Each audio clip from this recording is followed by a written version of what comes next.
you all for this session. For this session, we have among us Professor Piyush Kamal Sinha. Professor Piyush Kamal Sinha is a professor in the Department of History, Magad University, Bodh Gaya, Bihar. Professor Sinha is a postgraduate from Jawaharlal Nehru University, New Delhi, and he has been a research associate at the Indian Institute of Advanced Study, Simla. He is editor-in-chief of Beyond Disciplines, a biannual refereed journal for studies and research in humanities and social sciences. He has presented papers in several national and international seminars and conferences, and he has published a large number of research papers on historiography, tribal and regional history. His publications include, among others, a book on regional history entitled Early History of Bihar. His forthcoming books includes a B.A. Smith on Early India and From Religion to Politics, the Tana Bhagat Sahab Chota Nagpur.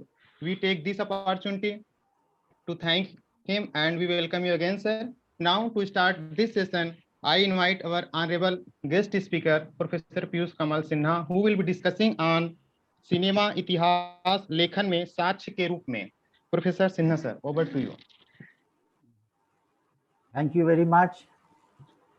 Good afternoon. Myself Piyush Kamal Sinha. मैं आपसे इतिहास लेखन में, history writing में cinema का प्रयोग कैसे किया जा सकता है, इस विषय पर अपने विचार आपसे शेयर करूंगा. इतिहास के पुनर्निर्माण या हिस्ट्री राइटिंग में अन्य एविडेंस की तरह, अन्य प्रमाण या साक्ष्य की तरह सिनेमा का भी प्रयोग किया जा सकता है. लेकिन इसके पहले कि आगे मैं इस विषय पर आपसे विस्तार में बात करूं, मैं अत्यंत संक्षेप में साक्ष्य, प्रमाण या इसके महत्व को स्पष्ट कर देना चाहूँगा. आप में से कई साक्ष्य के महत्व से परिचित भी होंगे. साक्ष्य या प्रमाण या जिसको अंग्रेजी में एविडेंस कहते हैं, इसका नॉलेज के जो अन्य ब्रांचेस हैं, ज्ञान की अन्य शाखाओं की तरह इतिहास में भी बड़ा महत्व है. लॉ में तो इसका महत्व है ही एविडेंस का, इतिहास में भी साक्ष्य का बहुत बड़ा महत्व है. और यदि हम कहें कि साक्ष्य को इतिहास की आत्मा यदि हम कहें, सोल ऑफ हिस्ट्री कहें, तो यह बात गलत नहीं होगी. मैं तो कहता हूं कि इतिहास में हम वही कहते हैं, हम वही लिखते हैं जो कि साक्ष्य या प्रमाण हमें कहने या लिखने को कहते हैं. साक्ष्य कई प्रकार के होते हैं. संक्षेप में मैं इस बात की चर्चा करना चाहूँगा विषय पर आने के पूर्व. उदाहरण के लिए यदि हम अशोक की बात करें, सम्राट अशोक से आप सभी परिचित हैं, तो यदि हम अशोक की बात करें तो हम कहेंगे कि पाटलिपुत्र के इस सम्राट के विषय में हमारा ज्ञान साहित्यिक, लिटरेरी, अभिलेखीय, इंस्क्रिप्शनल या एवं पुरातात्विक, आर्कियोलॉजिकल, हर प्रकार के साक्ष्य पर आधारित है. हमारे पास अशोक को जानने के लिए लिटरेरी सोर्सेज हैं, इंस्क्रिप्शनल सोर्सेज हैं और कई प्रकार के अन्य आर्कियोलॉजिकल सोर्सेज भी हैं. पोस्ट इंडिपेंडेंट इंडिया में कई नए साक्ष्यों का भी इतिहास लेखन में प्रयोग किया जा रहा है. जैसे उदाहरण के रूप में कुछ का उल्लेख मैं करना चाहूँगा. जैसे सरकारी रिपोर्ट हैं, सरकारी फाइलें हैं, लोक साहित्य है, फोक लिटरेचर है, डायरी है, पर्सनल डायरी. ये ऐसे ही कुछ अन्य साक्ष्य हैं जिनका हिस्टोरियंस सफलतापूर्वक प्रयोग कर रहे हैं और इनका प्रयोग कर आधुनिक काल का इतिहास लिखा जा रहा है. मेरी दृष्टि में सिनेमा भी ऐसा ही एक साक्ष्य, ऐसा ही एक प्रमाण, ऐसा ही एक एविडेंस सिद्ध हो सकता है. सिनेमा का भी हम एक साक्ष्य के रूप में प्रयोग कर सकते हैं. मुझे O.S. फाउलर की एक लाइन याद आ रही है। O.S. फाउलर कहते हैं, a picture conveys more than volumes. Satyajit Ray भी कहते हैं, सत्यजीत रे इस बात को दूसरे रूप में कहते हैं और कहते हैं कि फिल्म एक चित्र है, फिल्म शब्द है, फिल्म आंदोलन है, film is a movement, film नाटक है, फिल्म संगीत है, फिल्म एक कहानी है, फिल्म हजारों अभिव्यक्तिपूर्ण श्रव्य एवं दृश्य आख्यान है। वो उसी बात को जो O.S. फाउलर ने कहा कि a picture conveys more than volumes. मैं सत्यजीत रे के इस स्टेटमेंट में, सत्यजीत रे के इस कथन में एक पंक्ति जोड़कर यह भी कहना चाहता हूं कि फिल्म हमारे इतिहास का एक साक्ष्य, एक एविडेंस भी है।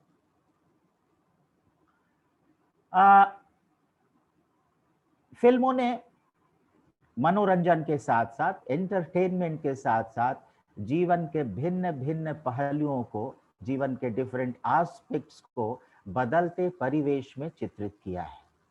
ऐसा अगर हम फिल्म देखें कालक्रम से, यदि हम उनका अध्ययन करें तो यह बात अत्यंत स्पष्ट हो जाएगी। फिल्में हर युग में बदलती परिस्थितियों के साथ समाज के हर रूप, समाज के हर रंग को किसी न किसी रूप में प्रस्तुत करती रही हैं। हम कह सकते हैं, बल्कि हम ये कहें तो बात गलत नहीं होगी, कि फिल्मों की सबसे बड़ी विशेषता, मैं ऐतिहासिक दृष्टि से बात कर रहा हूं, कि फिल्मों की सबसे बड़ी विशेषता जीवन में व्याप्त हर प्रकार की संवेदना को दिखाना है। फिल्में लोकगीत की भांति होती हैं। जिस प्रकार लोकगीत या फोक सॉन्ग में समाज और संस्कृति को अभिव्यक्ति मिलती है, उसी प्रकार फिल्में भी समाज और संस्कृति को अभिव्यक्त करती हैं। फिल्में, हम कह सकते हैं कि फिल्में समाज में गूंजने वाली ध्वनि की प्रतिध्वनि हैं। समाज में जो ध्वनि गूंजती है उसका इको हमें फिल्मों में दिखाई पड़ता है। इसीलिए मैं कहता हूं कि फिल्में समाज में गूंजने वाली ध्वनि की प्रतिध्वनि होती हैं। और यदि हम कहें कि रुपहले पर्दे की कहानी समाज के बीच से ही होकर निकलती है, तो यह बात गलत नहीं होगी। अब इन कुछ बेसिक बातों के बाद, कुछ प्रारंभिक बातों के बाद हम देखेंगे, हम बात करेंगे कि अपनी विकास यात्रा के क्रम में सिनेमा ने मानव जीवन की किन संवेदनाओं को स्पर्श किया है। जिस मानव संवेदना की बात कर रहे हैं, जिन मानवीय संवेदनाओं की बात कर रहे हैं, हम देखें कि किन मानवीय संवेदनाओं को फिल्मों ने, ऐतिहासिक दृष्टि से हम यह देखने का प्रयास करेंगे कि मानव जीवन की किन संवेदनाओं को फिल्मों ने स्पर्श किया है। समाज और संस्कृति को उसने किस प्रकार की अभिव्यक्ति प्रदान की है। और उसके बाद अंत में मैं मेथोडोलॉजी, जो बड़ा इंपॉर्टेंट है हिस्ट्री राइटिंग में, मेथोडोलॉजी, किस प्रकार की मेथोडोलॉजी का प्रयोग कर हम सिनेमा को एक साक्ष्य की तरह हम उपयोग में ला सकते हैं, उस मेथोडोलॉजी की बात इसके बाद में मैं करूंगा। मैं अपनी बात भारतीय हिंदी फिल्मों से प्रारंभ करता हूँ। भारतीय हिंदी फिल्मों के आधार पर मैंने अपना यह व्याख्यान तैयार किया है। मैं भारत में सिनेमा की यात्रा धार्मिक फिल्मों से प्रारंभ होती है, आप सभी जानते हैं। इन फिल्मों का थीम धार्मिक होने के साथ साथ माइथोलॉजी पर या मिथकीय आख्यानों पर आधारित था। भारतीय सिनेमा के जनक दादा साहेब फाल्के ने 1913 में जो राजा हरिश्चंद्र बनाई, इसी प्रकार की धार्मिक या मिथकीय आख्यान पर आधारित एक मूक फिल्म थी। और यह फिल्म धार्मिक फिल्म थी और भारतीय मिथकीय मन से गहरे तक जुड़ी हुई थी। भारत के स्वतंत्र होने तक ऐसी अनेक फिल्में बनी। कई फिल्में हैं जिनमें भगवान राम कह सकते हैं, भक्त प्रहलाद हैं, भक्त हनुमान, कृष्ण सुदामा, लव कुश, कंसवध, सती सावित्री कई हैं जिनका उल्लेख हम कर सकते हैं। इसी के साथ साथ रूमानी रोमांटिक फिल्मों का भी निर्माण प्रारंभ हुआ। 1931 में आर्देशिर ईरानी की सवाक फिल्म आलम आरा, और उसके बाद एक सिलसिला शुरू हुआ अरब का सौदागर, अली बाबा 40 चोर, अलिफ लैला, लैला मजनू, सोहिनी महिवाल, हीर रांझा जैसी कल्पित, इमेजिनरी और प्रेम कथाओं पर आधारित कई फिल्में बनी।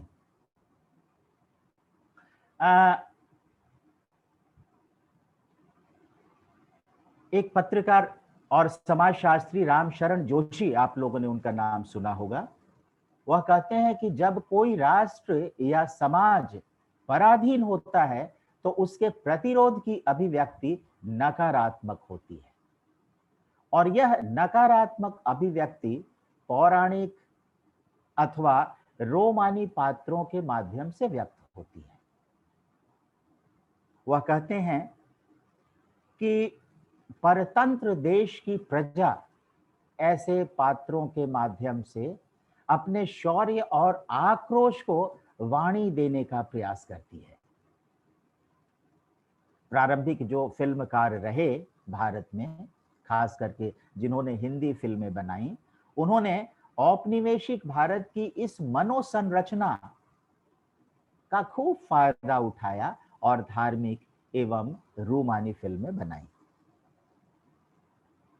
कह सकते हैं, यह बात कही जा सकती है कि इस प्रकार की फिल्में, धार्मिक फिल्में, रूमानी फिल्में इतिहास लेखन की दृष्टि से महत्वपूर्ण नहीं है, लेकिन मैं कहता हूं कि जिस प्रकार प्राचीन भारतीय वैदिक साहित्य को यदि देखें तो प्राचीन भारतीय वैदिक साहित्य में उपलब्ध साक्ष्यों द्वारा यदि आर्यों के उद्भव, आर्यों के ओरिजिन और भारत में उनके प्रसार का निर्धारण करने में मदद मिली है, उसी प्रकार इन फिल्मों में भी तत्कालीन समाज, इन धार्मिक और रूमानी फिल्मों की बात कर रहा हूं, इन धार्मिक और रूमानी फिल्मों में भी तत्कालीन समाज, संस्कृति, पर्यावरण आदि के संबंध में प्रसंगवश ही सही यदि कुछ जानकारी मिलती है तो यह अस्वाभाविक, यह अननेचुरल नहीं है।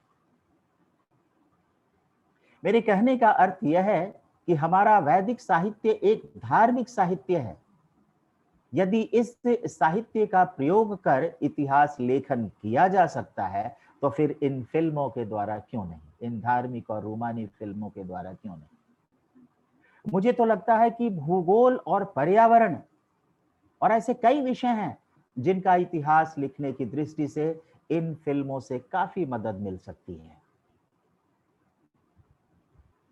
हम सभी जानते हैं कि भारतीय सिनेमा का प्रारंभिक काल भारतीय स्वतंत्रता संघर्ष का काल था।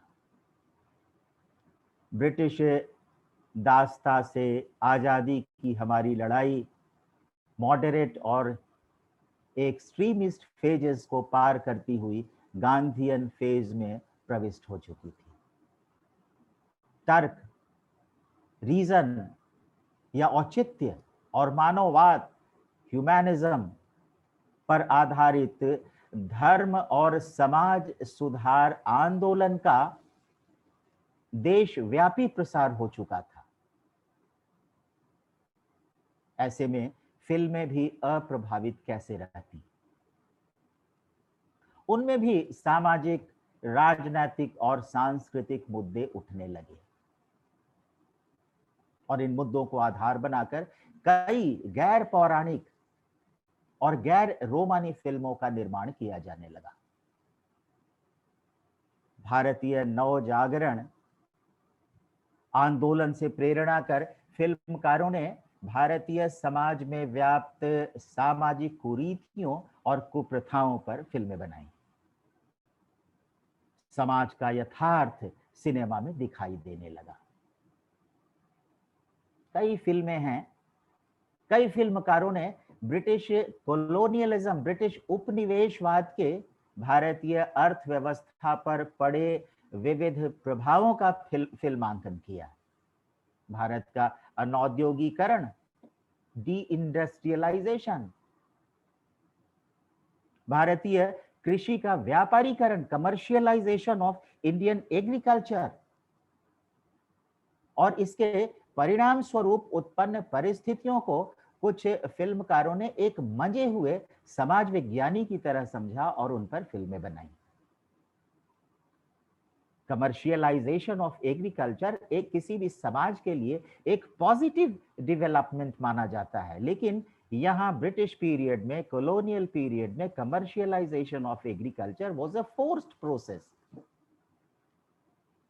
Commercialization of agriculture was not the result of the introduction of capitalist farming in India during British period. It was a forced process जिसने किसानों के लिए तबाही का कारण बना। तो इन परिस्थितियों को भारतीय फिल्मकारों ने एक सीजन्ड सोशल साइंटिस्ट की तरह समझा और उन पर फिल्में बनाई। उत्तर औपनिवेशिक काल में किसानों की समस्या और महिलाओं की स्थिति पर भी कुछ बड़ी अच्छी फिल्में बनी। इतिहास के जिन साक्ष्यों को हम ऑथेंटिक साक्ष्य की श्रेणी में रखते हैं, मेरी दृष्टि में इन फिल्मों को भी ऑथेंटिक साक्ष्य की उसी श्रेणी में रखा जाना चाहिए। ये ऑथेंटिक साक्ष्य से जरा भी कम नहीं है। मैं उदाहरण देना चाहूंगा, एक दो फिल्मों का उदाहरण देना चाहूंगा। विमल राय की 2 बीघा जमीन का मैं विशेष रूप से उल्लेख करना चाहूंगा। 1953 में बनी यह फिल्म पूंजीपतियों द्वारा निर्धन किसानों की जमीन को हड़प लिए जाने की कथा कहती है। जिन लोगों ने यह फिल्म देखी होगी वह जानते होंगे कि शंभू की 2 बीघा जमीन, शंभू इस फिल्म का एक पात्र है, शंभू की 2 बीघा जमीन उसकी जीविका का एकमात्र साधन है। लेकिन जो मनी लेंडर है, साहूकार है, वह अशिक्षित शंभू से वह जमीन छीनना चाहता है। बड़ी चालाकी से वह जमीन उससे छीन लेना चाहता है। साहूकार के चंगुल से अपनी जमीन को बचाने के लिए शंभू कलकत्ता आ जाता है और पैसा कमाने के लिए रिक्शा चलाने लगता है। फिल्म की कहानी यही है। लेकिन अंत में शंभू एक हादसे का शिकार हो जाता है और उसकी जमीन अंततः उससे छीन ली जाती है। फिल्म यदि हम देखें तो फिल्म की एक एक घटना, एक एक दृश्य, पात्र सभी यथार्थ प्रतीत होते हैं और ऐसा लगता है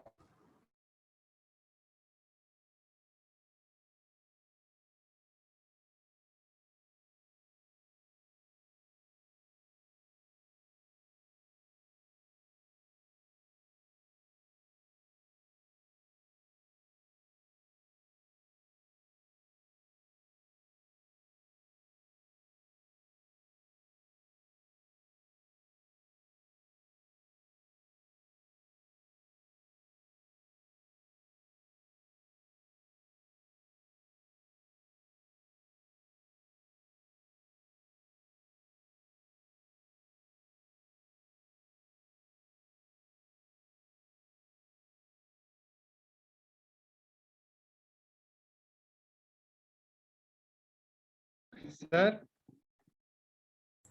आई थिंक सर एग्जिट हो गए हैं सर, शायद नेटवर्क की वजह से।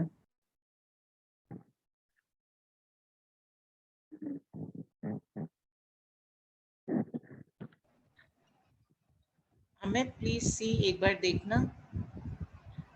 मैं, हाँ सर, ज्वाइन कर लिए। अच्छा ठीक है।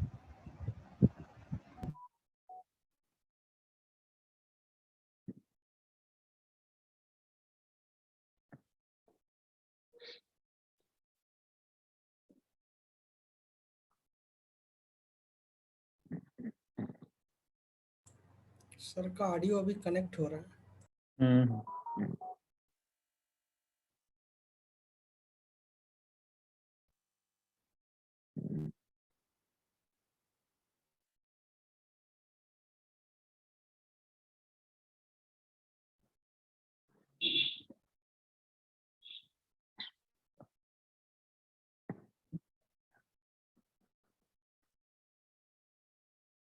फिर से एग्जिट हो गए ना अमित जी?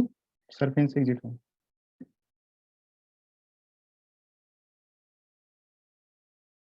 में भी कोई प्रॉब्लम है सर के नेटवर्क में।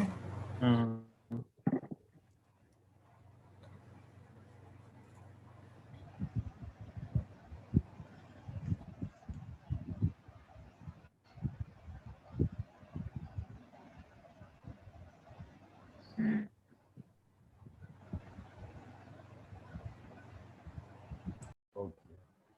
तो मैं बात कर रहा था कि कुछ फिल्मकारों के बारे में कि जिन्होंने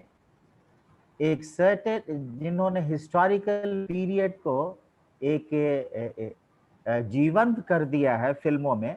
उसी संदर्भ में मैंने विमल राय की फिल्म का उल्लेख किया था। और एक संक्षेप में मैं और एक एग्जाम्पल देना चाहूंगा, मदर इंडिया का, जो 1957 में बनी। इस फिल्म को भी मैं एक यथार्थ ऐतिहासिक दस्तावेज मानता हूं, जिसका एक एविडेंस के रूप में, एक प्रमाण के रूप में प्रयोग करके एक विशेष कालखंड के इतिहास को एक फिल्मकार ने जीवंत कर दिया है। महबूब खान ने अपनी इस फिल्म में महाजनी सभ्यता की क्रूरता और अत्याचार से लड़ती एक नारी की कहानी कही है। और महबूब खान का फिल्मांकन, आप फिल्म आपने देखी होगी, इतना यथार्थ, इतना रियल है कि उनकी मदर इंडिया किसी भी ऑथेंटिक हिस्टोरिकल एविडेंस के बराबर समादृत की जा सकती है। एक ऑथेंटिक हिस्टोरिकल एविडेंस के रूप में उसे माना जा सकता है। लगभग अराउंड दिस पीरियड, इसी समय अर्थात पांचवें दशक में भारत के आदिवासी बहुल क्षेत्रों में औद्योगिकरण, इंडस्ट्रियलाइजेशन और मशीनीकरण के युग का प्रारंभ हुआ। कहीं भी देख लीजिए आप, रांची में मैंने देखा है, रांची के संदर्भ में जो मैंने स्टडी की है, इस इंडस्ट्रियलाइजेशन का और मशीनीकरण का उन क्षेत्रों के, आदिवासी बहुल क्षेत्रों के निवासियों पर क्या प्रभाव पड़ा, इसका खूबसूरत एक ब्यूटीफुल फिल्मांकन B.R. चोपड़ा के फिल्म नया दौर में देखा जा सकता है। ठीक इसी तरह राज कपूर द्वारा अभिनीत जागते रहो में गांवों से पलायन और शहरों में उन गांव वासियों के संघर्ष और उनकी पीड़ा का फिल्मांकन किया गया है। हिंदी फिल्मों में निर्माता निर्देशक के रूप में राज कपूर का प्रवेश एक नए युग को जन्म देता है। उनकी सबसे बड़ी विशेषता यह रही मेरी दृष्टि में और हिस्ट्री की स्टडी की दृष्टि से कि उन्होंने आम आदमी के संघर्ष और महानगरीय जीवन की विसंगतियों को बड़ी सूक्ष्मता से अपनी फिल्मों में उतारा है। जैसा कि मैंने प्रारंभ में कहा कि भारतीय सिनेमा राष्ट्र और समाज के परिवर्तनशील यथार्थ के साथ कदम से कदम मिलाकर चलता रहा है।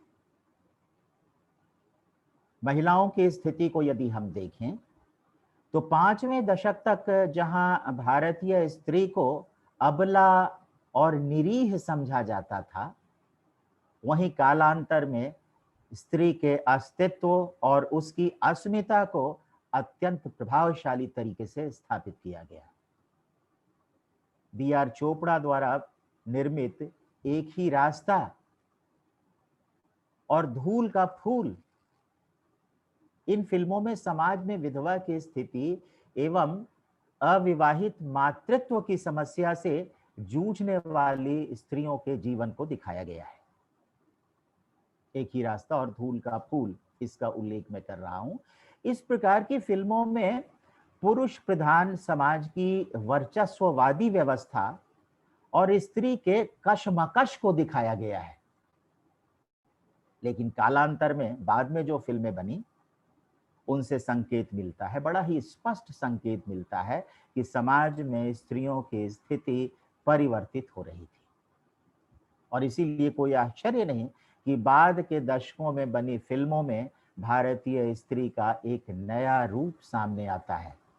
आप मंडी का उदाहरण ले लें, दामिनी का उदाहरण ले लें, पिंजर, चांदनी बार, ऐसी कई फिल्में हैं जिनमें स्त्री का एक नया रूप सामने आता है।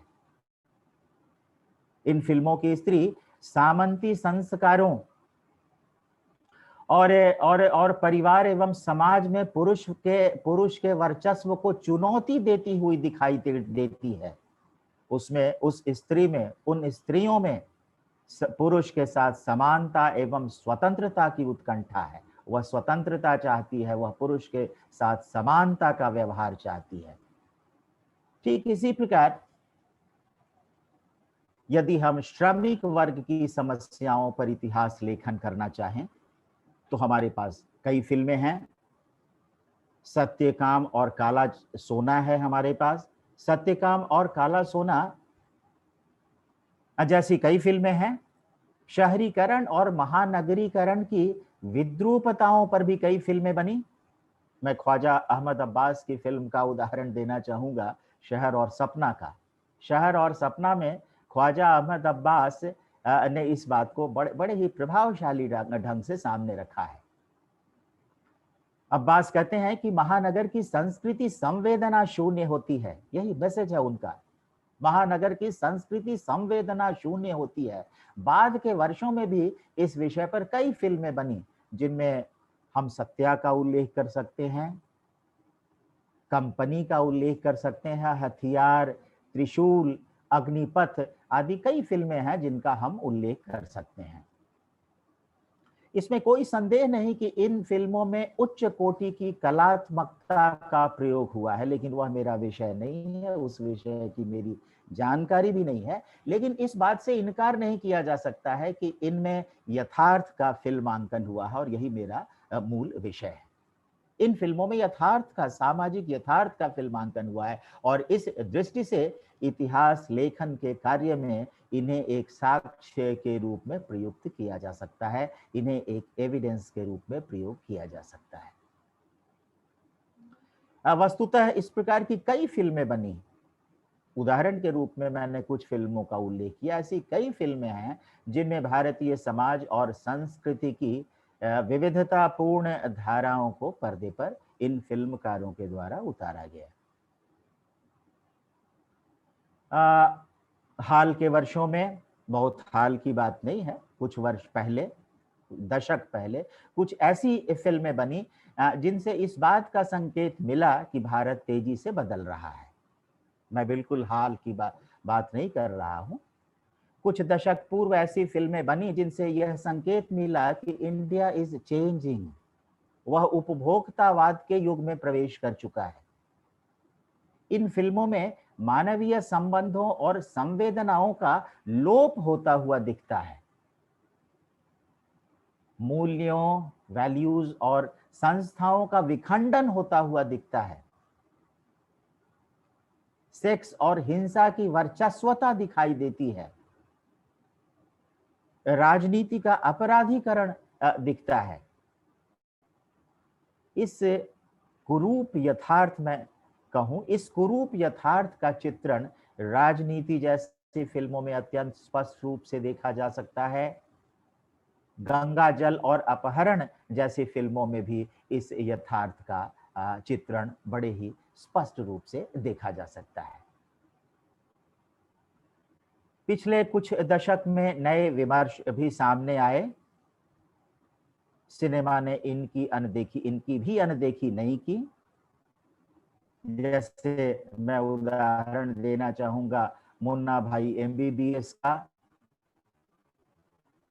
लगे रहो मुन्ना भाई, 3 इडियट, तारे जमी पर, पा, ब्लैक, माचिस, कई फिल्में हैं, पीपली life, traffic signal, Rang De Basanti, Wednesday, Paan Singh Tomar, gang of Wasseypur, अनेक फिल्में हैं।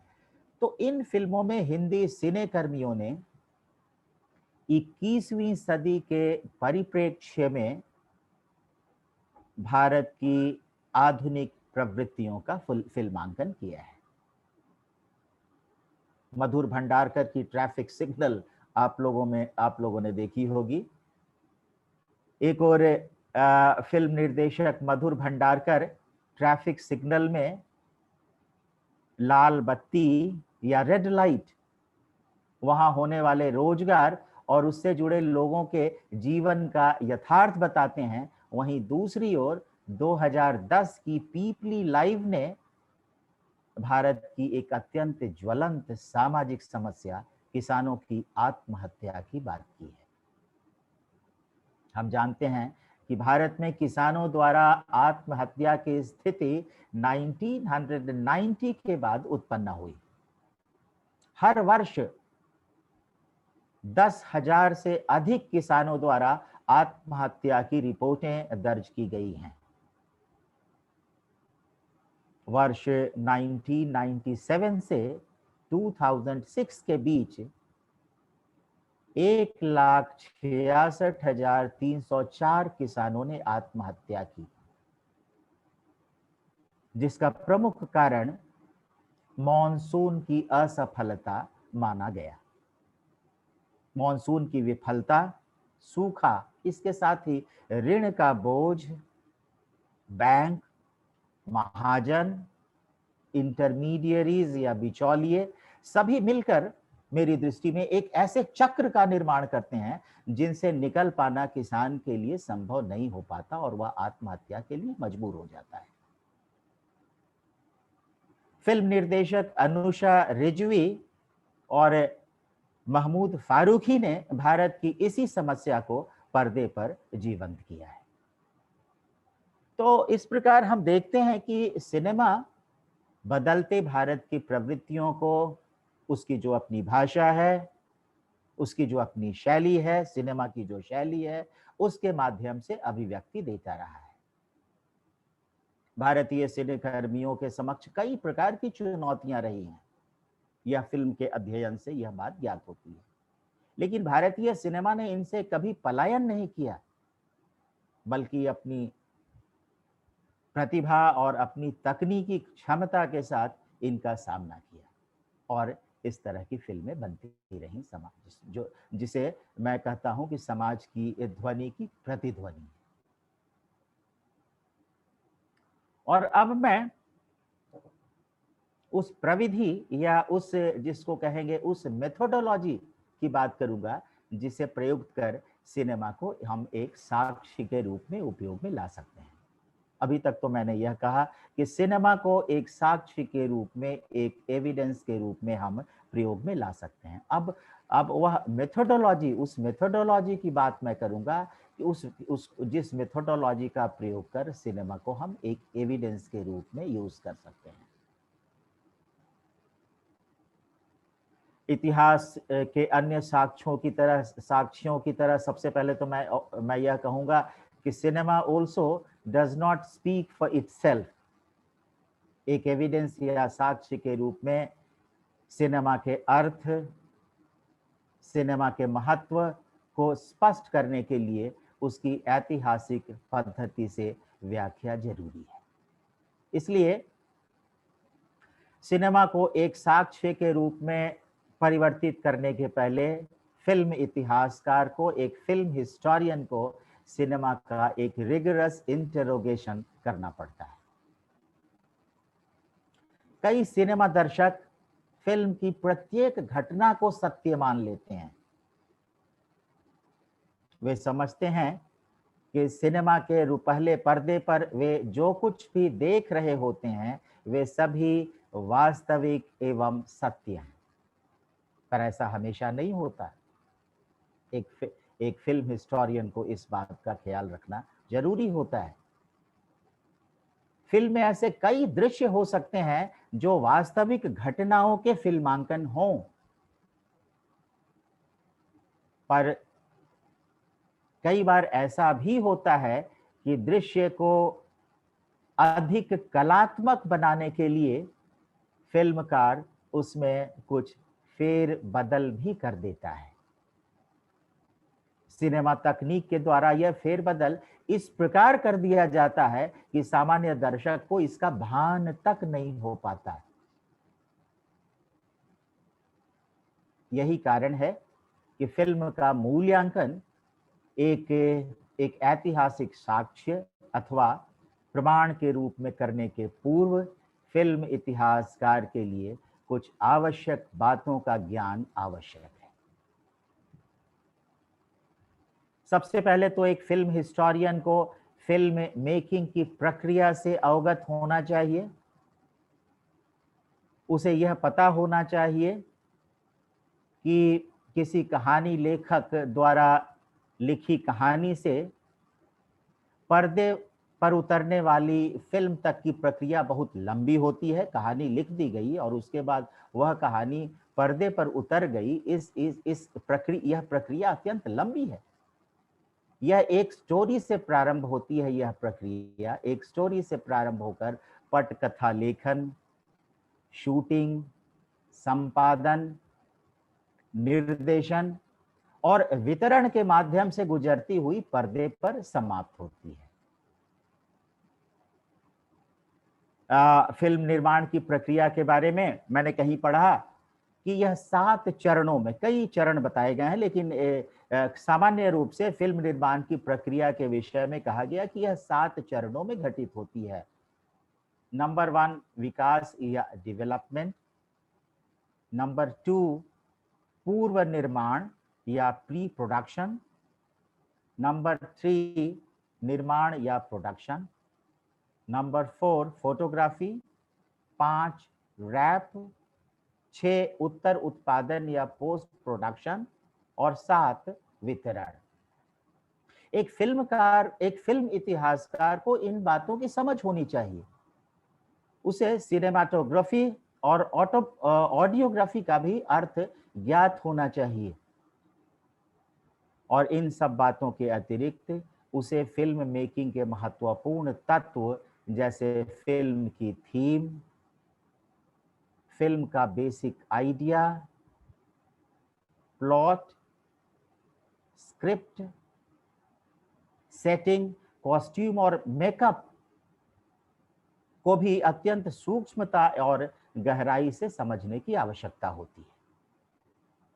एक फिल्म इतिहासकार के लिए यह जानना अत्यंत आवश्यक होता है कि फिल्म के कंटेंट का निर्धारण कैसे किया गया है, फिल्म के विभिन्न शॉट्स को किस रूप में असेंबल किया गया है, कैमरे का कोण क्या है, कैमरे का एंगल क्या है, और यह सब इन बातों की जानकारी उसको कई बातों की जानकारी उसको फिल्म देखने से ही होगी। उसे इस बात की भी जानकारी होनी चाहिए कि ऐसे अनेक एंगल होते हैं जहां से कैमरा एक अलग ही दृश्य प्रस्तुत कर सकता है। तो हम कह सकते हैं कि कोई फिल्म एक ऐतिहासिक साक्ष्य के रूप में कितनी महत्वपूर्ण है, यह जानने के लिए जरूरी है कि हम फिल्म मेकिंग की प्रक्रिया से अवगत हों।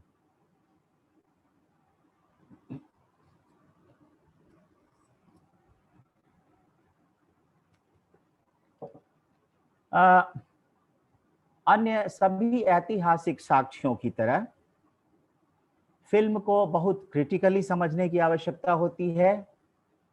ऐसा करके ही हम फिल्म को इतिहास लेखन में प्रयुक्त कर सकते हैं। एक फिल्म इतिहासकार कई प्रकार के प्रश्नों का उत्तर जानना चाहता है। जब वह फिल्म देखता है तो वह कई प्रकार के प्रश्न करता है, उसके दिमाग में कई प्रकार के प्रश्न होते हैं। जैसे अगर कोई फिल्म तैयार की गई तो कब की गई, वह फिल्म क्यों तैयार की गई, फिल्म के टारगेट ऑडियंस कौन हैं, किस प्रकार के दर्शकों को ध्यान में रखकर फिल्म बनाई गई, फिल्मकार अपने दर्शकों को क्या संदेश देना चाहता है, उसका उद्देश्य क्या है, फिल्म की कहानी किसी खास उद्देश्य से कहीं सरलीकृत तो नहीं कर दी गई, फिल्म का गीत संगीत भी फिल्म के स्वरूप को प्रभावित कर सकता है, उसके संवाद फिल्म को प्रभावित कर सकते हैं।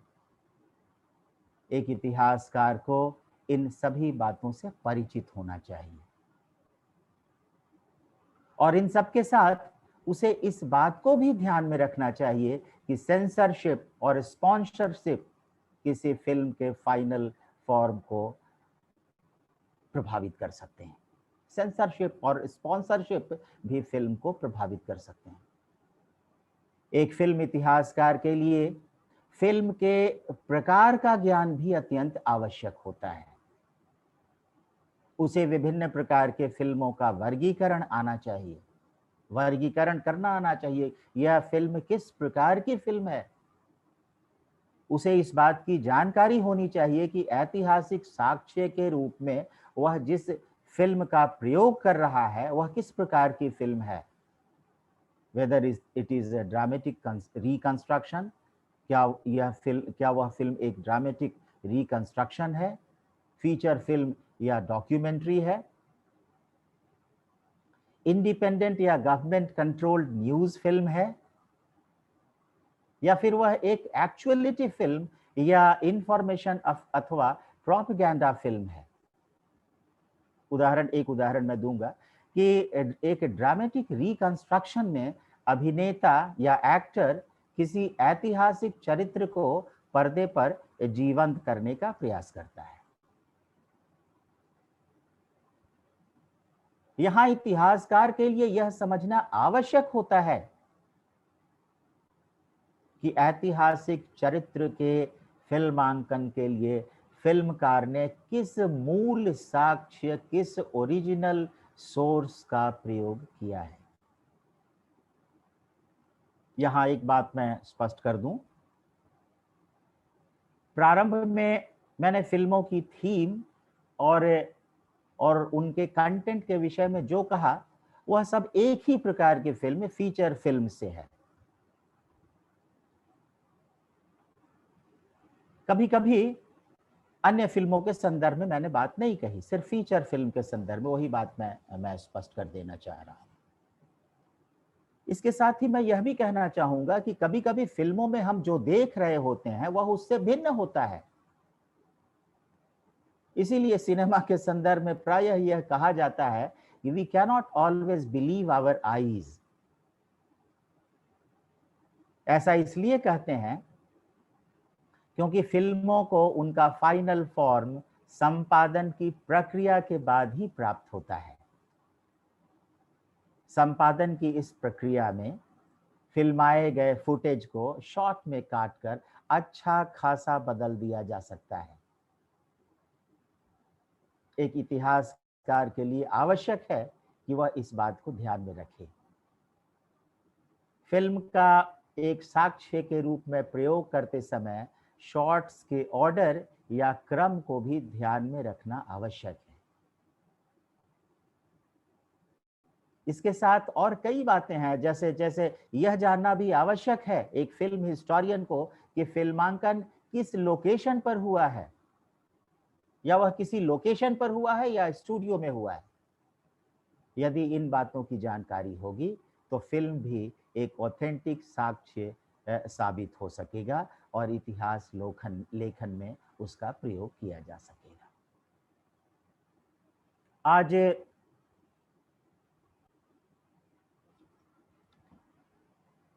सिनेमा के प्रति इतिहासकारों के दृष्टिकोण में बदलाव देखे जा रहे हैं। कई इतिहासकार इस विषय पर लेखन भी कर रहे हैं। एक इतिहासकार द्वारा तथ्यात्मकता को महत्व देना सर्वथा स्वाभाविक है। तथ्य इंपॉर्टेंट हैं, फैक्चुअलिटी हमारे लिए महत्वपूर्ण है, लेकिन आज आवश्यकता इस बात की है कि इतिहासकार सिनेमा की ऐतिहासिक क्षमता को स्वीकार करें। यदि ऐसा हुआ तो सिनेमा में भी तथ्यात्मकता दिखाई पड़ने लगेगी। हाल के वर्षों में इतिहासकारों ने सर्वसाधारण के जीवन, कॉमन पीपल के जीवन और उसके इतिहास में रुचि दिखाई है। एक इतिहासकार जानना चाहता है कि सामान्य जनता का दैनिक जीवन किस प्रकार का था, वह किस प्रकार कार्य करती थी अपने मनोरंजन के लिए वह क्या करती थी, परिवारों का गठन या विघटन किस प्रकार हुआ, ऐसी सामान्य बातें आज का इतिहासकार जानना चाहता है। मेरी दृष्टि में इस प्रकार के इतिहास लेखन में फिल्में एक एक की रोल प्ले कर सकती हैं। चूंकि पारंपरिक ऐतिहासिक दस्तावेजों में युद्ध, संधि और अन्य बड़ी बड़ी घटनाओं के विषय में ही जानकारी मिलती है, इसलिए आज का इतिहासकार कुछ ऐसे स्रोत, कुछ ऐसे सोर्सेज की खोज करने लगा है जिनसे सामान्य लोगों के जीवन के विषय में महत्वपूर्ण जानकारी प्राप्त हो सके। अब इतिहास जनगणना रिपोर्ट की खोज करते हैं, जनगणना रिपोर्ट देखते हैं, फसल और बाजार के खाते देखते हैं, निजी डायरी और संस्मरण देखते हैं, स्थानीय समाचार पत्र देखते हैं और उनसे हिस्ट्री राइटिंग करते हैं। उनके आधार पर प्राप्त सूचनाओं के आधार पर, उनसे प्राप्त सूचनाओं के आधार पर इतिहास लेखन का कार्य करते हैं। फिल्में डेली लाइफ या दैनिक जीवन को रिकॉर्ड करने वाले इन्हीं साक्ष्यों की तरह हैं। मैं तो ऐसा ही समझता हूं। जब हम सामाजिक और सांस्कृतिक इतिहास की बात करते हैं तो फिल्मों के रूप में न सिर्फ हमारे पास साक्ष्यों की प्रचुरता है, बहुत सारे साक्ष्य हैं, एकाएक हमारे सामने बहुत सारे साक्ष्य उपलब्ध हो जाएंगे यदि हम फिल्म को एक इतिहास लेखन में प्रयोग कर सकें। बल्कि यह भी मैं कहूँगा कि इस प्रकार के इतिहास के निर्माण में, सामान्य लोगों के इतिहास के निर्माण में फिल्मों की भूमिका बड़ी महत्वपूर्ण साबित हो सकती है। और मैं अपनी बात समाप्त करने के पहले एक निजी अनुभव आपके साथ शेयर करना चाहूँगा। मेरी बात समाप्त हो गई। एक निजी अनुभव आपके साथ शेयर कर मैं अपनी बात समाप्त करूंगा। गर्मी की एक शाम थी। मैं गांधी मैदान में टहल रहा था, स्थानीय गांधी मैदान में मैं टहल रहा था। वहां बच्चों का एक मेला लगा था। रंग बिरंगे कपड़े पहने बच्चे अपने माता पिता के साथ मेले में घूम रहे थे। कोई चाट और समोसा खा रहा था तो कोई मिठाइयों में ही सराबोर था। कुछ बच्चे झूले का आनंद ले रहे थे तो कुछ खिलौनों और कपड़ों के स्टॉल पर खरीदारी कर रहे थे।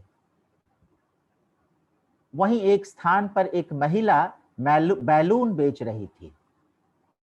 उसके 3 छोटे छोटे बच्चे भी बैलून ले लो, बैलून ले लो आवाज लगाकर बैलून बेचने में अपनी मां की मदद कर रहे थे। मैं अपना वॉक समाप्त कर उन बच्चों के पास गया। मैंने उनसे 5 बैलून खरीदे और 2-3 मिनट मैंने बैलून से खेलने का अभिनय किया। फिर सभी बैलून उन बच्चों को ही एकाएक वापस कर दिए। लो बच्चों, बैलून को रख लो, तुम सब इनसे खेलना। लेकिन क्षण भर में ही उन बैलूनों को उन बच्चों ने अपनी मां को दे दिया और फिर से आवाज लगाने लगे, बैलून ले लो, बैलून ले लो। मुझे लगता है कि ऐसे विषय पर भी फिल्में बननी चाहिए। बैलून बेचने वाली मां और उसके बच्चों पर फिल्म बननी चाहिए। हवा मिठाई और आइसक्रीम बेचने वालों पर फिल्म बननी चाहिए। कूड़ा और कचरा हम फेंक देते हैं, उसमें से अपनी जरूरत के सामान चुनने वालों पर फिल्म बननी चाहिए। रिक्शा चालकों पर फिल्म बननी चाहिए। ट्रैफिक सिग्नल और कुछ अन्य फिल्मों के रूप में ऐसी यथार्थ फिल्मों का निर्माण हुआ है और ऐसी फिल्में बन रही हैं। भविष्य में इतिहास लेखन की दृष्टि से इस प्रकार की यथार्थ फिल्में बड़ी महत्वपूर्ण साबित होंगी। मुझे विश्वास है, पूरा विश्वास है कि एक न एक दिन ऐसे लोगों की स्थिति जरूर सुधरेगी, इनकी स्थिति जरूर सुधरेगी, लेकिन तब शायद इनका इतिहास नहीं बचेगा। मैं एक इतिहास के विद्यार्थी की दृष्टि से यह सोचता हूं कि इनका इतिहास नहीं बचेगा, इनकी स्थिति जरूर सुधरेगी और सुधरनी चाहिए, वह दिन आएगा, लेकिन इनका इतिहास नहीं बचेगा।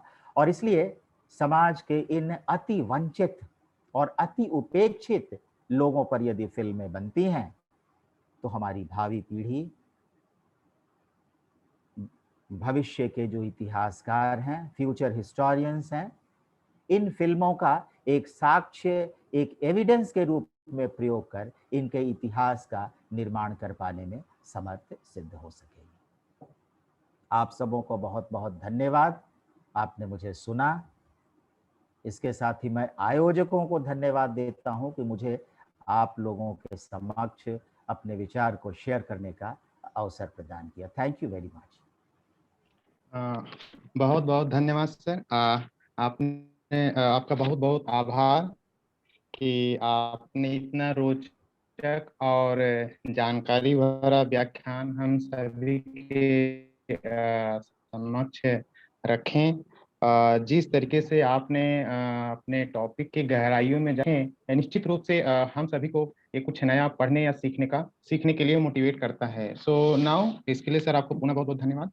Now, it is time for question and answer. So, as we are seeing कि there are some questions in chat box. तो सर मैं क्वेश्चन टेक कर रहा हूँ। यथार्थवादी फिल्मों में भी यथार्थ की अतिरंजित प्रस्तुति हुई है। यथार्थ से कटी हुई फिल्मों में क्या रंजना, क्या अतिरंजना? ऐसे में इतिहास लेखन के लिए फिल्मों को साक्ष्य मानना कितना जोखिम भरा है? सर इनके कई प्रश्न हैं इसमें। फिल्मों को साक्ष्य मानना कितना जोखिम भरा है? फिल्मों का इतिहास लिखना एक बात है, जबकि इतिहास लेखन में फिल्मों को साक्ष्य मानना दूसरी बात है। उदाहरण के लिए साहित्यकार ऐतिहासिक संदर्भों में एक काल्पनिक चरित्र गढ़ता है। फिल्मकार उस चरित्र को ऐतिहासिक चरित्र की तरह प्रस्तुत कर देता है। आप सिनेमा को साक्ष्य मानकर इतिहास उस काल्पनिक चरित्र को सत्य मान लेगा? सर इनका एक क्वेश्चन है, सत्य और तथ्य में क्या संबंध है? तो सर ये इनके कई क्वेश्चंस हैं। सर प्लीज अनम्यूट कर लीजिए। हाँ ठीक है। हाँ, बड़ा अच्छा सवाल है। यह सवाल मेरे विषय से संबंधित है।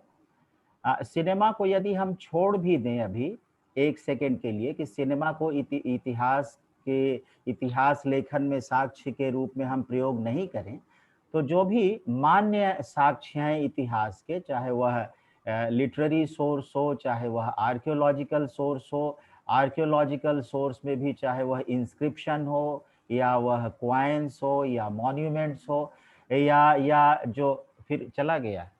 हाँ, आवाज आ रही है मेरी ना? हाँ जी सर, आ रही आवाज आ रही।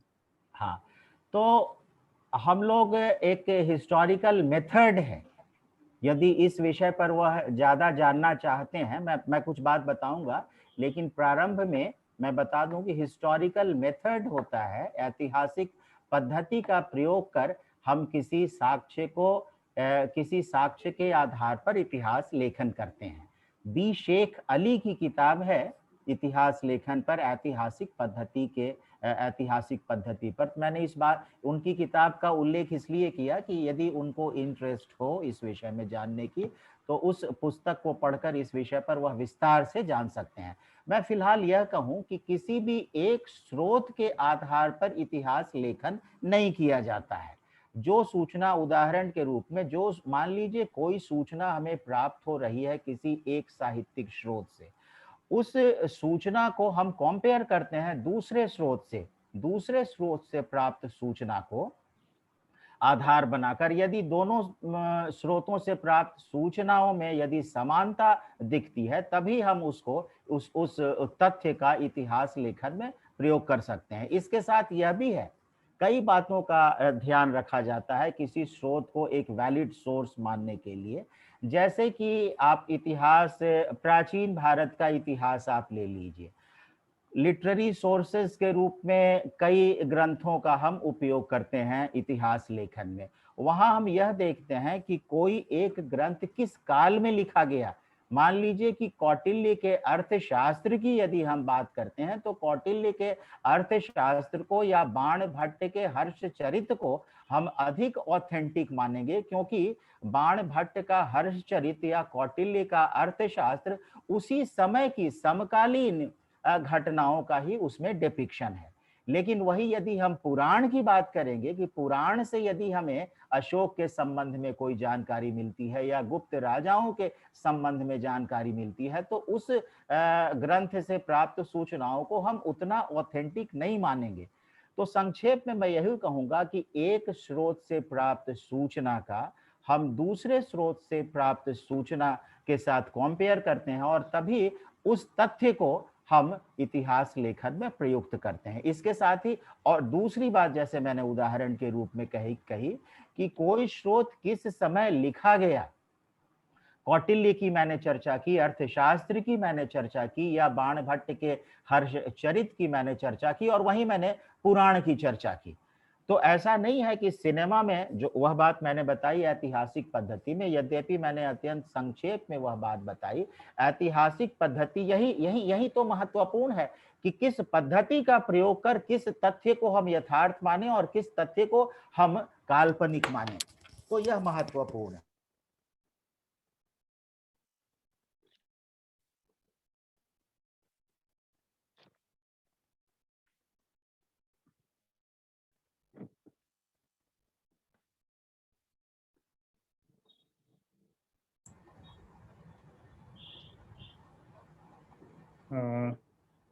सर लगता है सर का संपर्क फिर से प्रॉब्लम हो जा रहा है आज।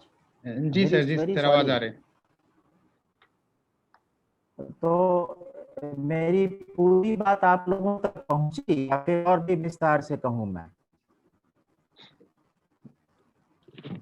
जी सर, डेफिनेटली जिनका क्वेश्चन था उनको जरूर बात अच्छी लगी होगी। नाउ सर नेक्स्ट क्वेश्चन है, धन्यवाद सर। नेक्स्ट क्वेश्चन है नीरज कुमार से। Sir, can we use films as fact in writing any paper? You will know the most of the historical film creates controversy after release.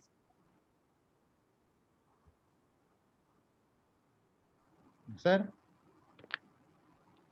Yes, we can definitely write a paper based on films, but we shall have to use historical methodology. We will have to employ historical methodology, without which everything shown in the film cannot be accepted as a real fact.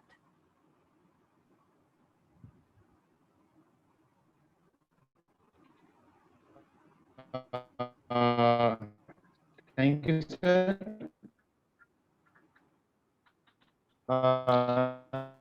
Sir, next question है Dr. Mrityunjay जी का.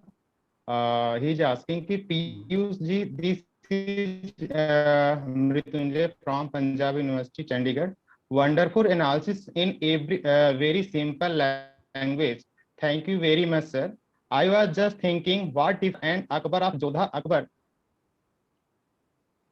Sir, देखो video unstable है, फिर से आवाज नहीं आ रही है कुछ।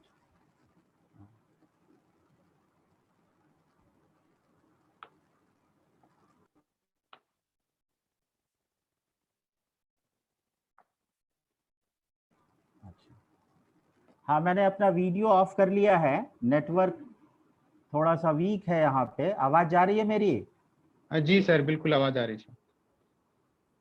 हाँ, मृत्युंजय जी को मेरा जवाब संक्षेप में यही है कि कोई भी हिस्टोरिकल सोर्स उसमें जोधाबाई का उल्लेख नहीं है। जोधाबाई पूरी तरह से एक काल्पनिक, एक इमेजिनरी क्रिएशन है फिल्मकार का। किसी भी मिडीवल इंडियन हिस्ट्री के सोर्सेज में, किसी भी मिडीवल सोर्सेज में, whether it is literary sources और एनी अदर सोर्सेज, कहीं भी जोधाबाई का मेरी दृष्टि में कहीं कोई उल्लेख नहीं है। मैंने नहीं कहीं देखा है।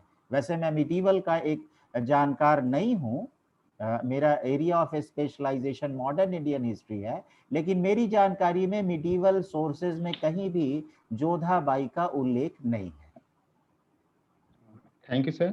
सर, नेक्स्ट क्वेश्चन है from doctor Surendra. Sir, he is asking, saying, very impressive and detailed lecture. Sir, many biopics have been made. What is your opinion on these?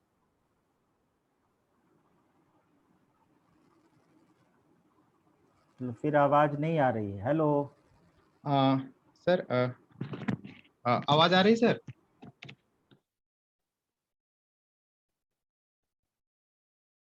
Sir please unmute करिए।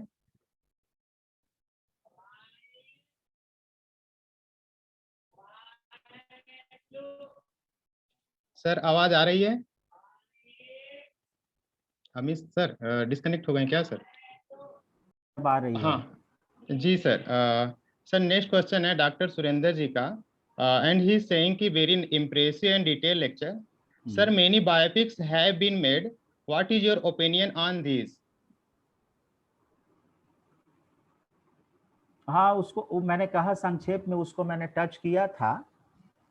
उसको हम मान सकते हैं, लेकिन एक हिस्टोरिकल रिकंस्ट्रक्शन की बात मैंने की थी कि फिल्म किस प्रकार की है, what type of film it is, वह किस प्रकार की फिल्म है। तो ड्रामेटिक रिकंस्ट्रक्शन किया जा सकता है किसी कैरेक्टर का, किसी पर्सनालिटी का, उसको उसको उसको नाटकीय रूप दिया जा सकता है। अब कितनी नाटकीयता उसमें है, कितनी कितनी काल्पनिकता उसमें है, यह हम जान सकते हैं। फिर वही बात आएगी, एक हिस्टोरिकल मेथड का प्रयोग कर हम यह आइडेंटिफाई कर सकते हैं कि उसमें काल्पनिकता कितनी है, उसमें नाटकीयता कितनी है। तो हमको यह देखना पड़ेगा कि वह ड्रामेटिक रिकंस्ट्रक्शन है किसी कैरेक्टर का, किसी पर्सनालिटी का, तो किस रूप में वह ड्रामेटिक कंस्ट्रक्शन है, कितना किस हद तक उसका ड्रामेटिक कंस्ट्रक्शन है। दूसरे सोर्स से भी हमें जानकारी लेनी पड़ेगी। Thank you sir. Sir next question है डॉक्टर विनय विकास जी का। सर इनका क्वेश्चन है, what is the future of Hindi film in the age of post modernism?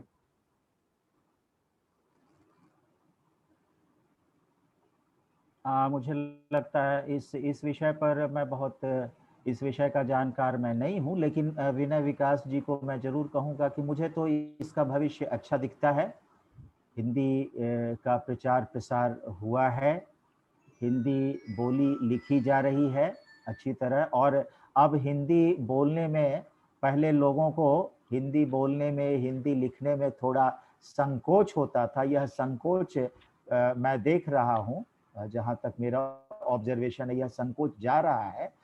और हिंदी बोलने में, अच्छी हिंदी बोलने में, शुद्ध हिंदी बोलने में लोग गर्व का अनुभव कर रहे हैं। तो मेरा ख्याल है इस विषय पर तो बहुत विस्तार से बात कही जा सकती है, लेकिन एक लाइन में यदि उत्तर देना हो तो मुझे लगता है कि हिंदी फिल्मों का भविष्य अत्यंत उज्जवल है। हिंदी फिल्में अब अधिक पढ़े लिखे प्रबुद्ध वर्ग के बीच भी अधिक लोकप्रिय हो रही है और होगी। हिंदी फिल्मों का भविष्य मेरी दृष्टि में अत्यंत उज्जवल है। Thank you sir. Sir next question है गुलजार हुसैन जी का। सर ही इज आस्किंग कि how to differentiate between the authenticity of the movies for cinema to be used as a source of history writing?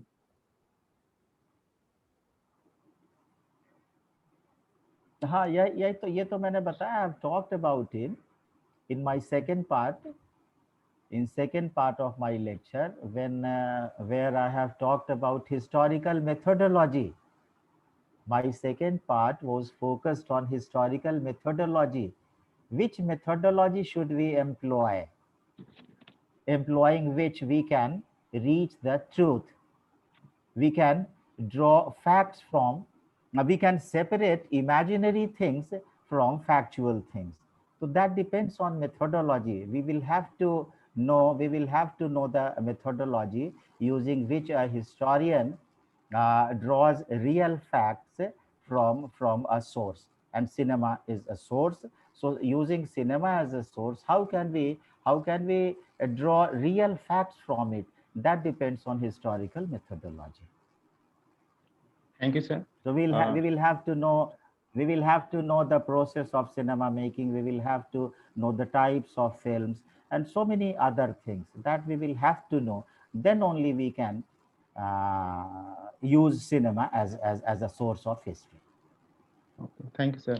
Sir next question है Kinis का. She is asking, every film has its own history. Do you think that the regional political history reflected in films has an impact on national history as well? Yes, बिल्कुल सही है, बिल्कुल सही बात है। कुछ लोगों की दृष्टि में ये रीजनल फिल्म्स या रीजनल जो राइटिंग्स होती है उसको निगेटिव वे में देखा जाता है, लेकिन मेरी दृष्टि में इसे निगेटिव वे में नहीं देखा जाना चाहिए। इसे it adds to our national unity unless we know the small things. आप इसको इस रूप में समझिए कि एक पूरा पहाड़ है, एक पूरे पहाड़ को हम दूर से यदि हम देखते हैं तो पहाड़ तो दिखता है, उसकी लंबाई कितनी है, उसकी चौड़ाई कितनी है, वह कई चीजें हम समझ पाते हैं। लेकिन जब हम इसके क्लोज जाते हैं, when we do micro study, तो हम उसके टेक्सचर को जान पाते हैं और उसकी कई सूक्ष्म बातों को जान पाते हैं जो हमारे लिए अत्यंत आवश्यक है। तो हम हमारे ख्याल से अगर जो रीजनल थीम पे यदि फिल्में बनती हैं, और कई फिल्में बनी, जैसे मैला आंचल पे फिल्म बनी, मैला आंचल फणीश्वर नाथ रेणु का उपन्यास था, उस पे फिल्म बनी, और कई फिल्में बनी और आज भी बन रही हैं, छोटे छोटे विषयों को लेकर फिल्में बनाई जा रही हैं। तो मेरे ख्याल से इन विषयों पर यदि फिल्में बनाई जाती हैं तो इससे हमारी राष्ट्रीय एकता की जिसकी बात करते हैं, नेशनल यूनिटी को या इंटीग्रिटी की बात करते हो, या हम अपने समाज को, राष्ट्र को समझने की बात करते हैं, तो वह हमारे लिए महत्वपूर्ण है। हम ज़्यादा अच्छी तरह अपने लोगों को, अपने समाज को, अपने अपने कल्चर को समझ पाने में समर्थ सिद्ध हो सकेंगे। तो उनकी बात से मैं सहमत हूँ, इसका बिल्कुल प्रभाव पड़ेगा। Thank you sir. Sir next question है डॉक्टर राशि मिश्रा का।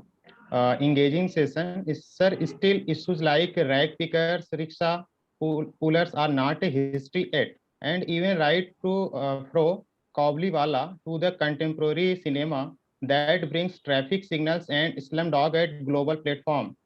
Do you think sir now OTT platform and short movies can bring a change in raising the issues up more significantly? देखिए, फिर से आवाज आपकी कट रही थी, मैंने कुछ सुना, ब्रोकन या मैं सर दोबारा पढ़ता हूँ वर्ड्स, ब्रोकन सर मैं दोबारा पढ़ता हूँ। Sir still issues like rag hello, pickers. Yes sir, आवाज आ रही है? सर आवाज आ रही है आपको?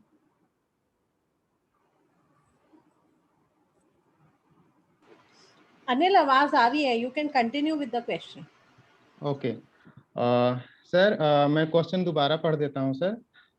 Sir still issues like rag pickers, rickshaw pullers are not a history yet, and even right from Kabliwala to the contemporary cinema that brings traffic signals and Slumdog at global platform.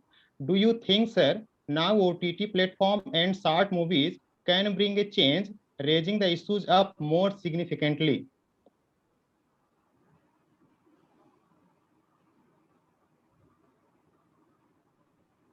हाँ ठीक ठीक है, okay.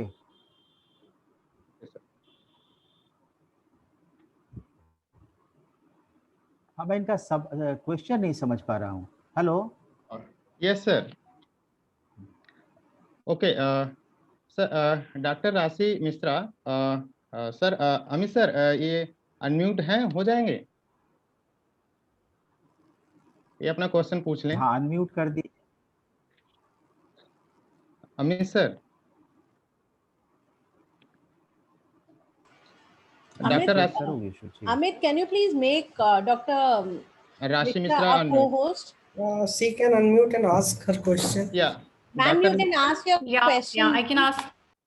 Okay. Sir, I must appreciate it was very engaging session. I just had a little question about, you discussed about rag pickers and rickshaw pullers, which I suppose it's still, sir, I must appreciate dog millennial and everything. And in fact, you mentioned about traffic signals too. So my question is, I mean, this OTT platform is a new change now, and I think short movies plus OTT platform help in raising such issues. I mean, I just wanted your comment over that. That's all. Thank you.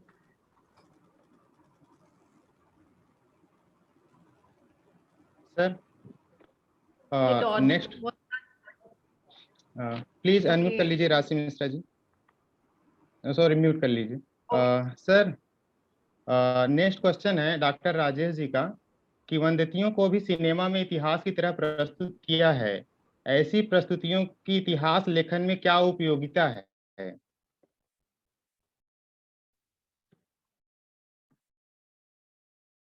Sir, आप आवाज सुन पा रहे हैं?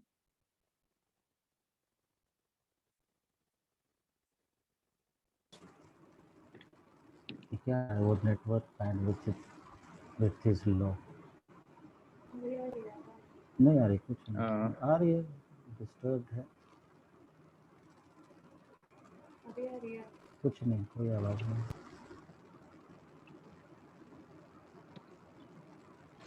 Sir, are we not audible to you sir? हम सुनाई नहीं दे पा रहे क्या आपको? हाँ, कुछ हुआ।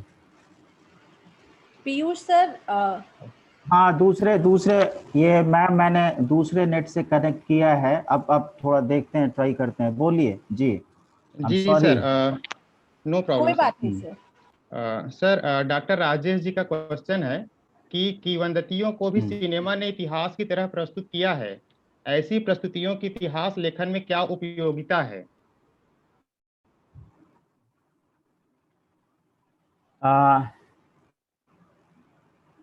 ऐसी प्रस्तुतियों के विषय में मैंने प्रारंभ में जिक्र किया था। उदाहरण के तौर पर मैंने बताया था कि एक बहुत बड़ा इम्पोर्टेंट इशू रहा है, आज भी बड़ा इम्पोर्टेंट इशू है, कि आर्यों का ओरिजिन क्या था। आर्य से मेरा मतलब एक लिंग्विस्टिक स्पीच से है, ना कि एक पर्टिकुलर रेस से है। एक खास भाषा बोलने वाला व्यक्ति आर्य कहा जाता है, और इस पर कहीं कोई विवाद नहीं है। हम आर्य इसलिए हैं क्योंकि हम हिंदी बोलते हैं, हम आर्य इसलिए हैं क्योंकि हम अंग्रेजी बोलते हैं, हम मराठी बोलते हैं, बंगाली बोलते हैं। तो एक लिंग्विस्टिक स्पीच के रूप में आर्य को यदि हम माने, तो आर्य का उद्भव कहाँ था, आर्य कहाँ से आए, और आर्यों का प्रसार इंडिया में किस रूप में हुआ, उनका पैटर्न ऑफ एक्सपेंशन क्या था, इस बात की जानकारी के लिए हम कई लिटरेरी सोर्सेज को यूज करते हैं, जिसमें एक इम्पॉर्टेंट लिटरेरी सोर्सेज है अवेस्ता। इसके साथ साथ कई आर्कियोलॉजिकल एविडेंस हैं, जिसमें बोगज कोई इंस्क्रिप्शन है, मित्तनी इंस्क्रिप्शन है, और साथ ही हम वैदिक टेक्स्ट को भी एक सोर्स के रूप में यूज करते हैं। लेकिन हम यही कहना चाहते हैं कि वैदिक लिटरेचर जो हमारा है, एक लिटरेरी सोर्सेज, एक रिलीजियस लिटरेचर है, लेकिन उस रिलीजियस लिटरेचर को भी इतिहास के रूप में, इतिहास के स्रोत के रूप में हम यूज करते हैं, एम्प्लॉय करते हैं। तो यहीं पर ऐतिहासिक पद्धति की बात आती है, और बड़ा ही इंपॉर्टेंट इंफॉर्मेशन मिलता है उस रिलीजियस लिटरेचर से कि आर्यों का ओरिजिनल होम कहाँ था, आर्यों का पैटर्न ऑफ एक्सपेंशन क्या था। उस संदर्भ में मैंने कहा कि प्रारंभ में जो फिल्में बनी, धार्मिक फिल्में बनी, रिलीजियस फिल्में बनी, ये रोमांटिक फिल्में बनी, उनका बहुत अधिक हम इतिहास के स्रोत के रूप में उपयोग नहीं कर सकते हैं। उस रूप में हम उसका इतिहास के स्रोत के रूप में उपयोग नहीं कर सकते हैं जिस रूप में हम पीपली लाइफ को यूज कर सकते हैं, या मदर इंडिया या बिमल राय की 2 बीघा जमीन को यूज कर सकते हैं। लेकिन यदि हम देखें कि पर्यावरण का इतिहास आज लिखा जा रहा है, इतिहास का क्षेत्र काफी विस्तृत हुआ है, तो हम भूगोल का इतिहास लिख सकते हैं, पर्यावरण का इतिहास लिख सकते हैं। ऐसे अनेक विषय हैं जिनका इतिहास उन फिल्मों के माध्यम से भी हम लिख सकते हैं, जिन फिल्मों को आप कह रहे हैं, जिन फिल्मों को के बारे में हमारे प्रश्नकर्ता ने यह कहा कि वह फिल्म किंवदंतियों पर आधारित है या माइथोलॉजी पर आधारित है, हम उनका प्रयोग कर सकते हैं। प्रयोग कर सकते हैं। किस रूप में? भूगोल का इतिहास लिखने में, पर्यावरण का इतिहास लिखने में, ऐसे दूसरे विषय का इतिहास लिखने में हम उनका प्रयोग कर सकते हैं। लेकिन इतिहास के साक्ष्य के रूप में प्रयोग करते समय हमें सावधानी बरतनी होगी और हमें ऐतिहासिक पद्धति को अपनाना होगा। हमें दूसरे अन्य स्रोतों से भी कंपेयर करके देखना पड़ेगा कि उससे जो सूचना प्राप्त हो रही है, जो सूचना हमें प्राप्त हो रही है, वह किसी मूल ऑथेंटिक स्रोत से प्राप्त सूचना को कंट्राडिक्ट तो नहीं कर रही है। ऐसी स्थिति में हम इस हद तक उस फिल्म का, किंवदंतियों पर आधारित फिल्म का हम सिनेमा के साक्ष्य के रूप में प्रयोग कर सकते हैं। Thank you sir. Sir next question है डॉक्टर अविक का। How much independence can a film maker can take while making a historical film? If the director honestly follows the history, should it be called a feature film or will it be a doco film feature? अब देखिए, feature film या documentary film या उसको किस तरह क्या कहना चाहिए, ये तो दूसरे एक्सपर्ट बताएंगे। लेकिन जहाँ तक मेरा विचार है कि एक हिस्टोरिकल फिल्म को बनाते समय फिल्मकार को ध्यान रखना चाहिए कि हिस्ट्री को वह डिस्टॉर्ट नहीं करे, इससे गलत मैसेज जाएगा। फिल्म एक बहुत बड़ा माध्यम है, बहुत इम्पोर्टेंट मैसेज मिलता है लोगों को। तो मेरे ख्याल में एक फिल्म बनाते समय, हिस्टोरिकल फिल्म बनाते समय फैक्ट्स को अच्छी तरह से चेक कर लेना चाहिए, फैक्ट्स को देख लेना चाहिए और हिस्टोरिकल फैक्ट्स के साथ खिलवाड़ नहीं करना चाहिए, उसे डिस्टॉर्ट नहीं करना चाहिए। मेरा अपना विचार है। Thank you sir. Sir next question है डॉक्टर राजेश जी का कि इतिहास, मिथक और सिनेमा के संबंधों में किस तरह समझा जाए? इतिहास, मिथक और सिनेमा के संबंध, तो मैंने बताया ही, जवाब मैंने दिया है अभी, ठीक है। तो हमारा thank you so much sir. हाँ बोलिए।